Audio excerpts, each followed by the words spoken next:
Evening college முடிஞ்சால் போதும். காலேஜுக்கு ஏத்தாப்புல பானிபூரி காளான் கடை இருக்குது. நேராக அங்கே தான் போகிறது.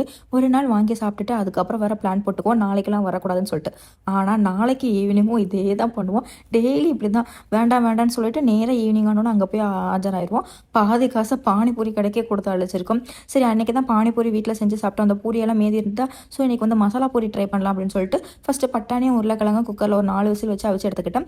அதுக்கப்புறம் வந்து ஒரு ஜாரில் வெங்காயம், தக்காளி, மிளகாய், இஞ்சி, பூண்டு, கொத்தமல்லி, புதினா போட்டு நல்லா அரைச்சி எடுத்துகிட்டு ஒரு பாத்திரத்தில் அரைச்ச பேஸ்டெல்லாம் சேர்த்து நல்லா வதக்கி விட்டுக்கிட்டேன். கொஞ்சம் நேரம் கழிச்சு அதுக்கப்புறம் மசாலா, மஞ்சள் தூள், மிளகாய்த்தூள், சீரகத்தூள், அதுக்கப்புறம் கொஞ்சம் கரம் மசாலா, சாட் மசாலா, உப்பு போட்டு நல்லா கிண்டி விட்டுட்டு லாஸ்ட்டாக வந்து மேஷ் பண்ணி அந்த பொட்டேட்டோவும் பட்டாணியும் வந்து மேஷ் பண்ணி அதில் ஆட் பண்ணி தேவையான அளவுக்கு நிறைய தண்ணி ஊற்றி உப்பு சரி பார்த்ததுக்கப்புறம் வந்து இந்த பூரி ரெடிமேட் பூரி பொரிச்சிருந்தேன். அது வீடியோ எடுக்க முடியல, என் பையன் வந்து தொத்திட்டே இருந்தானோ அதனால அதை எடுக்க முடியல.